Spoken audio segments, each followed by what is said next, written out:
on News Talk 105.9 WMAL. O'Connor and Company. It's 5:06 on this Wednesday morning. I want to remind everybody that tonight is the second Republican debate for presidential candidates. Donald Trump will not be there. If you want to hear it, you'll hear it right here. Mark Levin, the great one, will, of course, be giving you your pre-debate coverage like no one else from 6 to 9, and then at 9 o'clock. The debate, live from Simi Valley, California at the Reagan Library, will be broadcast right here on your go-to news and political station, WMAL. So looking forward to that. And, of course, while that's going on, President Trump will be giving a speech to striking union workers in Detroit, Michigan for the UAW. Joe Biden was there yesterday. He flew in. He drove in his motorcade. You know, none of those cars in the motorcade were electric vehicles, I'll have you know. He went to the strike. He stood on the picket line for 12 minutes, then got back in his motorcade, got back on his plane, and then went to a big fundraiser in California. This is a man of the people. He's Union Joe. Coming up at 7:05, James Rosen on that story. It's 7:35, Senator Roger Marshall on the looming government shutdown. 8:05, Bill O'Reilly will be here. And at 8:35, Liz Wheeler. That's a loaded show. Julie Gunlock, are you ready? Yes. Oh, you're not, because I didn't turn your microphone on. That's so weird. Now, are you ready? I'm ready. That was my fault. See, just remember, I just want you to always remember that if I want to shut you up, all I've got to do is hit this button right here. My husband wants a button I like bet that. he does. I bet he does. Hey, remember how the Biden administration were going to return norms to our culture Yes. and our society? We were done with the chaos of the 4 years of Donald Trump. Things are going to get back to normal. Well, we've got an update on Biden normalcy, and it, of course, involves the cross-dressing, bald, gender-neutral, non-conforming, binary, Mustache, hairy legs, mini skirts, red lipstick. wearing stolen African dresses, High clearance.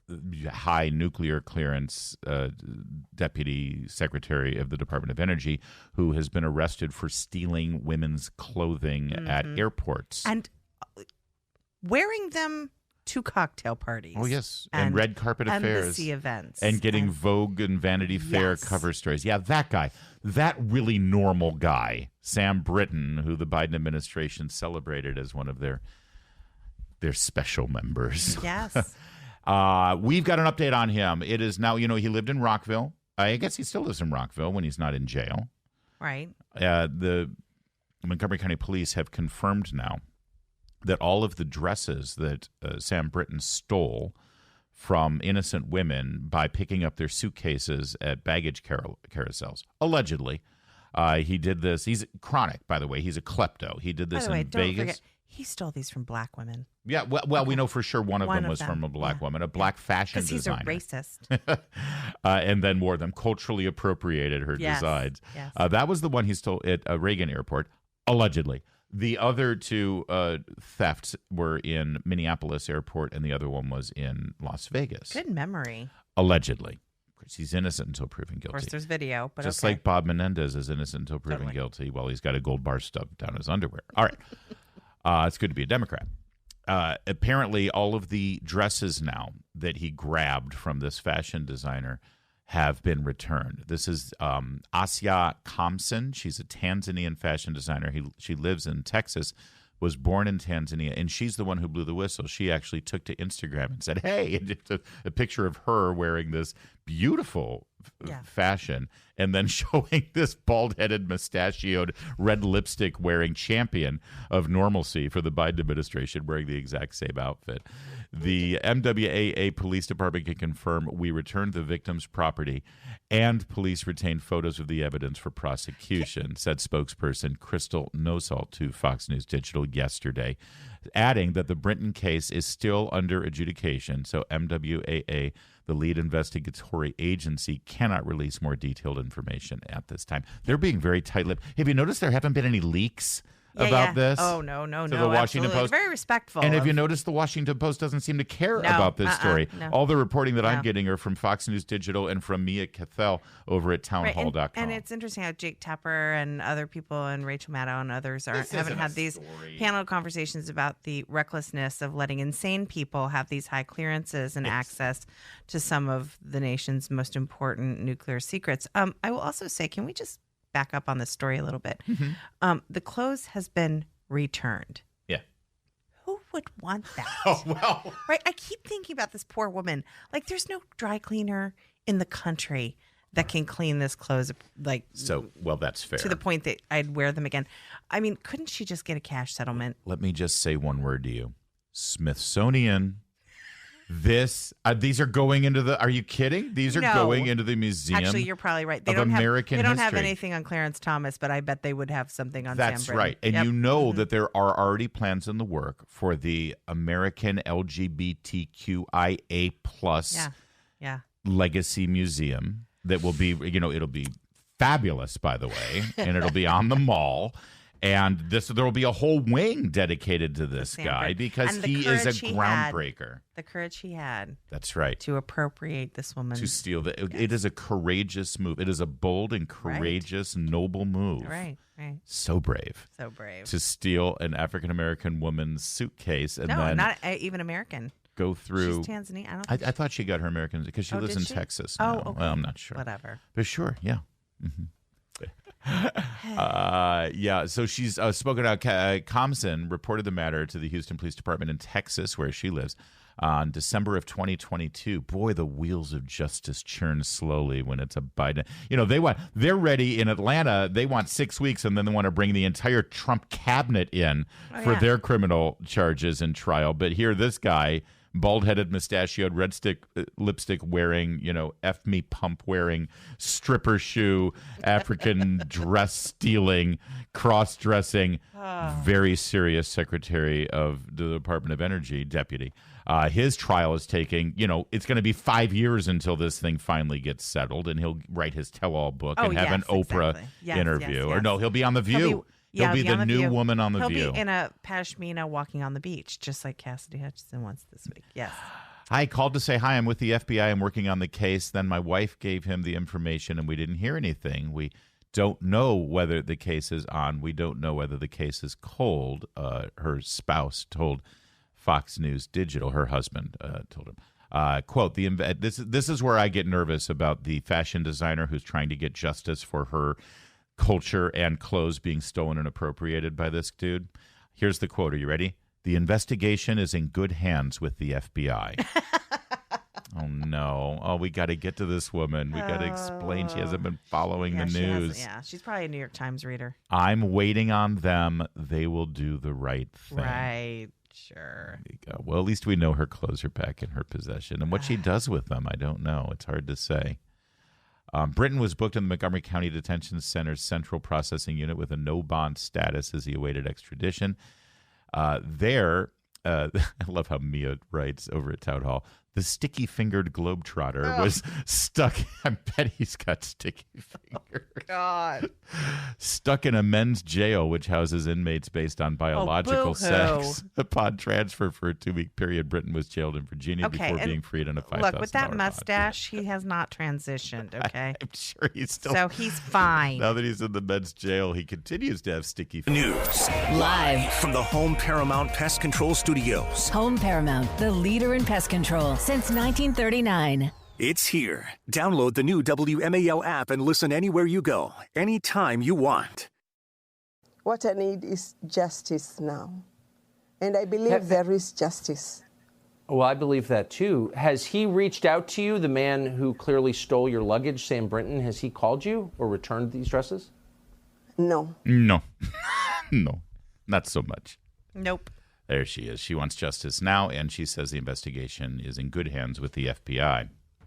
That would be the same FBI that's been investigating Hunter Biden for going on almost 5 years now, or actually closing it on 6 years. But we do have an update on the Hunter Biden story. This not coming from the FBI, of course. Of course not. This comes from James Comer's Oversight Committee in the House. And I want to remind you, because I know there's a lot of pressure on Kevin McCarthy right now and a lot of questions about how he's handling the government shutdown, and I have plenty of questions and challenges on that too. But the key thing here is, by winning the majority last year, when all you Eeyore Republicans were sad and thinking Republicans are horrible, all we needed was that one-seat majority. And I told you the day after the election, this means we get the committees. This means we get subpoena power. This means we get investigations. And now we're seeing the fruits of that. We got nothing from the FBI and the Justice Department on the Biden corrupt family for years. And now, yesterday, James Comer announces that they have now 2 wire transfers from Chinese nationals to Hunter Biden. Now, no big deal, right? They already had wire transfers upwards to $20 million in all the different shell companies. How's this different? What makes it different? All right, couple of important things. Number one, and frankly, I think most importantly, when you do a wire transfer, you have to give an address in America for what they call the beneficiary of the wire transfer. In other words, the person who's getting the money, paid. right? Yeah. And understand, you can do a third-party wire transfer. So if I wanted to get a wire transfer from overseas and I owe Julie money, then I would say, well, the beneficiary's address is Julie's address, and I would put your address, not my address. I'm not the beneficiary. It's you. I'm transferring the money from this account overseas to you. That makes sense. Yeah. Hunter Biden gave his dad's address. Did he have a residence at the time? He did. In fact, he was living clear across the country. In California. In Malibu. Yeah, because this brings us to the second most important thing. This was not during his crackhead, hazy days. Which they'll say. When Biden was a vice president or after Biden was vice president, where all that's because he was so depressed. His brother Beau had died. Yeah. He was an addict. He had this new girlfriend, his brother's wife. Right, his brother's wife. His Joe wasn't intervening because he cared deeply and loved his son so much, and he was just trying to enable him and be there for him. This happened in late 2019. When he was so-called recovered. So-called recovered. But why was he living in California? He was living in California because the campaign was underway. This his art phase? And this is when he was learning his art. He was living in this beautiful Malibu home. He gave that ABC News interview where he was so hostile, you know, and ask me nicely, kind of. You remember that whole exchange with the and they kept him in California because they didn't want him anywhere near his dad. Anywhere near the camp. And now he's flying on Air Force One and he's staying at the White House and he's going to state dinners. But when Joe was running, Hunter was all the way, he's totally out of my life. He's over there. California. But the campaign was going on. So he's running for president. His son is still getting wire transfers from China. His son is living in California, but the beneficiary address is not his California address. It's dad's address in Delaware. Wow. Now, I was told by everyone who's smarter and, frankly, much more serious and important than we are here, Julie Gunlock, all the people, like Jake Tapper, for instance. Oh, yes. And Joy Reid, for instance. And George Stephanopoulos, of course. All those people who have really nice plexiglass counters that they sit behind when they turn the television cameras on. They've all been telling me that there is no evidence that links any of this Hunter Biden stuff to Joe Biden. Now we have told you on an ongoing basis that that's a red herring. That's a false flag. That is a straw man. You don't need evidence linking the money directly to Joe because, I'll say it again, if you and your son plan to rob a bank and the bank gets robbed and your son keeps all the money and there's no evidence showing that you got any of the money, you still robbed a bank. You don't need the money coming from China and your home address being assigned as the beneficiary. But guess what? Now we have that, Julie. Now we directly have that. Now, of course, the answer is going to be, well, he doesn't have any control over what his son puts on there. And his son just did that because, that was his permanent home address, even though he was living in California. But I'm sorry, there is way beyond sufficient evidence to move forward with high crimes and misdemeanors and briberies for an impeachment.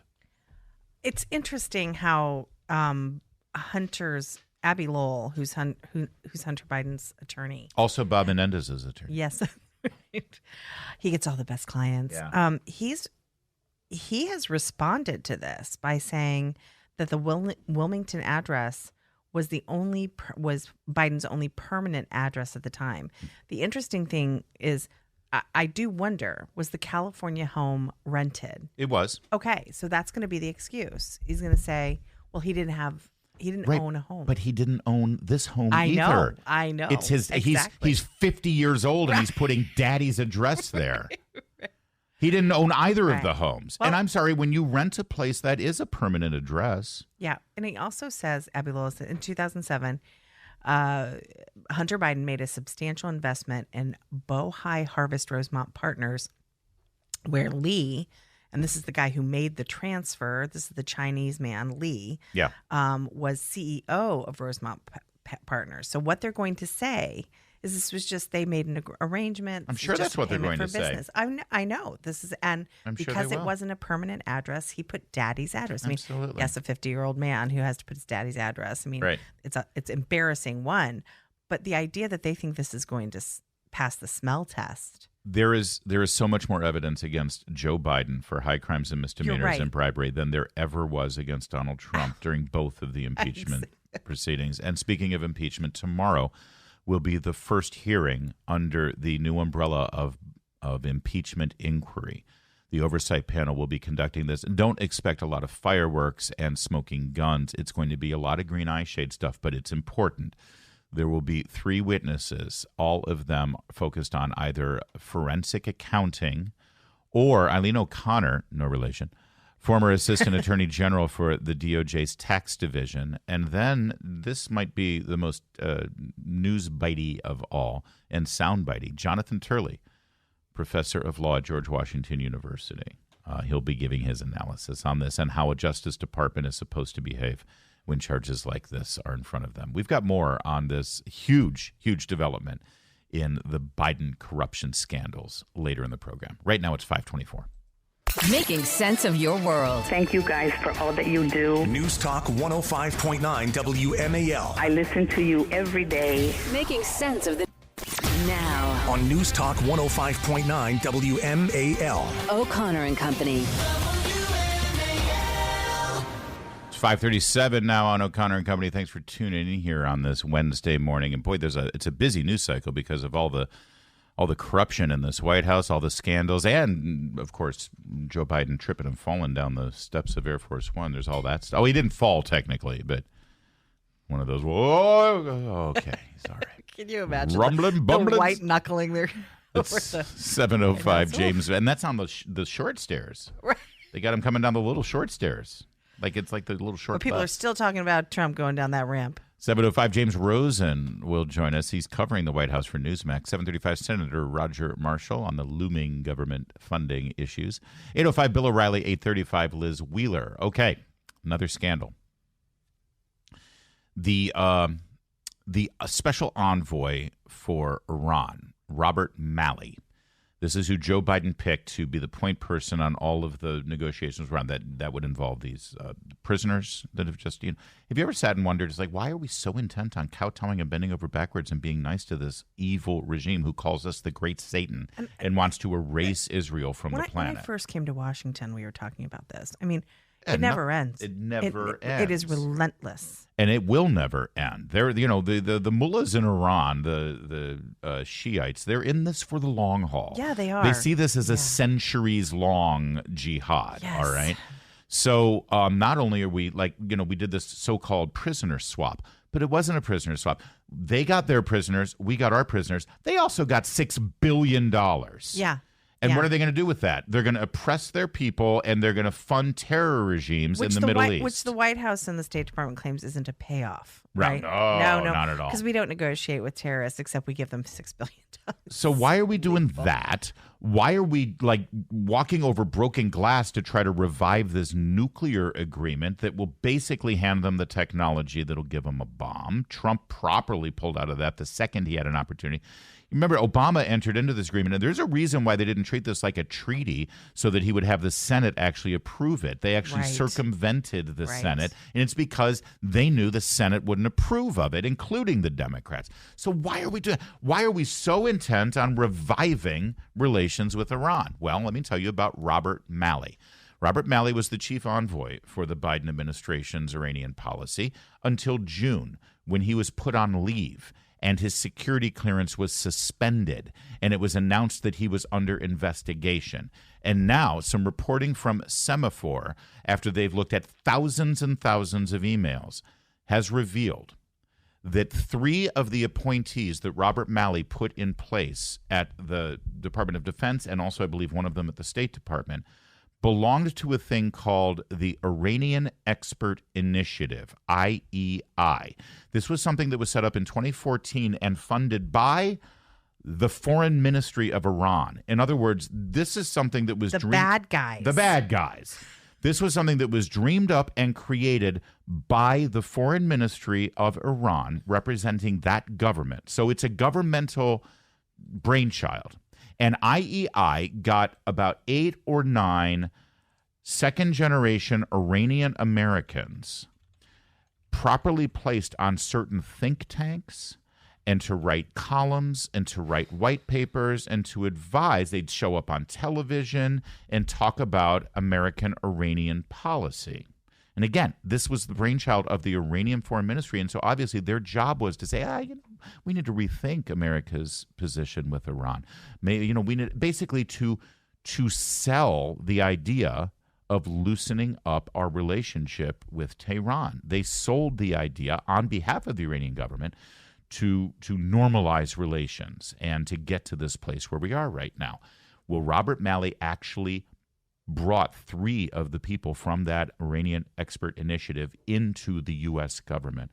One of them in particular, Ariane Tabatabai. She works at the Department of Defense right now. She got cleared. She has a security clearance. And yesterday, late in the day, Adam Credo, who covers this Iranian story so well with the Free Beacon, he got a comment from them that said, "We stand." She passed all of her clearances. We stand by her. She's a loyal employee. Okay, then why was she involved with the Iranian Expert Initiatives, which was literally dreamed up by the Iranian Foreign Ministry? This was a blockbuster story that broke yesterday, but got buried with all of the other things that are going on. Ted Cruz had a really good statement on this, which you sort of have highlighted here, that where Iran was under Trump and where it is now. He said, when Joe Biden was elected, the Iranian regime's nuclear program was in a box. Their economy was on the brink of collapse. Yep. And their oil experts had cratered. President Biden and Biden officials have allowed the regime to get within reach of a nuclear arsenal. They've helped them restore their economy, and they've exported millions of barrels per day of oil worth hundreds of billions of dollars. And they've agreed to a nuclear side deal and that's being kept from Congress, including ransom deals. Yeah, that's where we are right now. And again, it's like, why? How did we get? Yes. Well, this is why. And Ted Cruz asked, why is he so close to this Iranian regime? Why is he working with them? Members of an Iranian info ops campaign are embedded in the Biden administration, advising on our policy to Iran. Here's another one. Morgan Ortagus, who was the spokesperson for Secretary of State Pompeo, points out another one of these people that was put in place by Mr. Malley, Biden's pick. Biden picked this guy, all right? Ali Vaez, top advisor to Robert Malley, emailed Iran's foreign minister swearing allegiance to the regime. Here's a quote from the email. As an Iranian, this is a guy, Ali Vaez is calling himself an Iranian, and he works for the Biden administration. As an Iranian, based on my national and patriotic duty, I have not hesitated to help you in any way, from proposing to your excellency a public campaign against the notion of a nuclear breakout, to assisting your team in preparing reports on practical needs of Iran. Wow. Is this how an American citizen loyal to our policy talks? Wow. This is literally Iranian moles inside the Biden administration helping to form our policy with this terror regime. And I would think this would get some attention. But there's a lot else going on. Oh, by the way, yesterday, Donald Trump got some bad rulings out of a judge in New York while all of this other stuff was going on. And guess what dominated the network news last night? The Trump story. It's 5:44. Making sense of your world. Something you just don't hear anywhere else. News Talk 105.9 WMAL. Making sense of the news. Yes. A judge in New York decided that Donald Trump and his business empire engaged in fraudulent business practices. So we're going to have about 3.5 hours of in-depth coverage and analysis on that story because... Oh, no, we're not. No, we're not. We're actually going to continue telling you about how the Iran Foreign Ministry set up a program that has infiltrated the U.S. government thanks to President Biden and his national security team. More from the Semaphore story, and this is the part that was broken out by Josh Kraushaar. Josh Kraushaar, we have him on the show. He's pretty much sort of I couldn't tell you what his politics are. I'm assuming he's a Democrat. Yeah, he's what journalists used to be. Right. You're not quite sure. In the spring of 2014, senior Iranian foreign ministry officials initiated a quiet effort to bolster Tehran's image and positions on global security issues, particularly its nuclear program, by building ties with a network of influential overseas academics and researchers. They called it the Iran Experts Initiative. The officials, working under President Hassan Rouhani, congratulated themselves on the impact of the initiative. At least 3 of the people on the foreign ministry's list were or became top aides to Robert Malley, the Biden administration's special envoy on Iran, who was placed on leave this June following the suspension of his security clearance. So I just need to spell this out properly.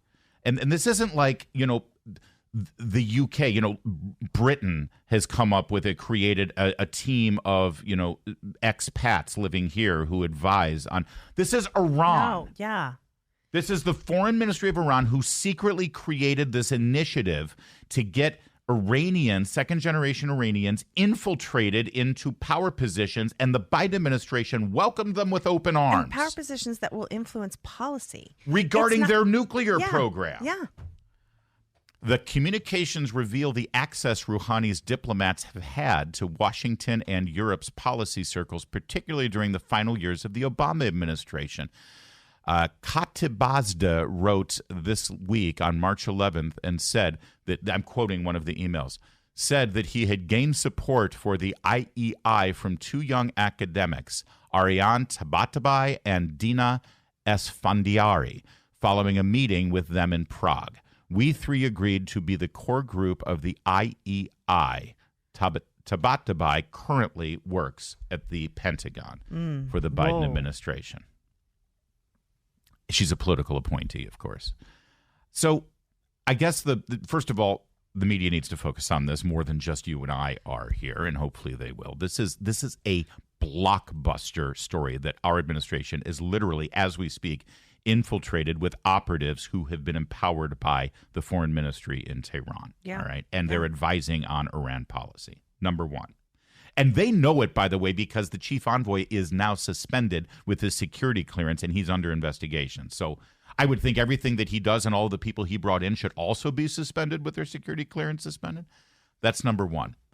But number two, when the Biden candidacy was going on, and all of the smart set in this town said, yeah, we got to get rid of these Trump people because we got to get back to the norms. We got to get the experts back. The experts need to be calling the show. We've got this guy doesn't know what he's doing, this Trump guy, and this clown car that shows up and fills all these agencies. They don't know what they're doing, and we're the laughing stock of the world.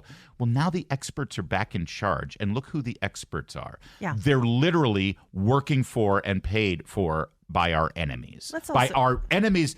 For decades, for 50 years, Iran has been our enemy. Let's also just remember that just a little, I think a couple weeks ago, Netanyahu and Biden met, and Biden had the nerve to lecture Netanyahu about the conditions in Israel. Thank you. And how they treat Palestinians and how, the idea, Israel is, under death threat every single day. And Biden, who's embedding Israel's enemy into our government to influence policy that will 100% impact Israel. Yeah. And he has the nerve to lecture Netanyahu. So this is really disgusting. And more Jewish leaders and those who are friends of Israel should speak up about this. Yeah. What in the world are we doing? Well, I just want to say that as this story starts to grow, we should be prepared to understand what this is really all about. The Biden administration and the point person for our policy for Iran, yes, in fact, did employ operatives from the Iranian government, but that was really just an indication of Joe Biden's deep and abiding love for his son. It's 5:53.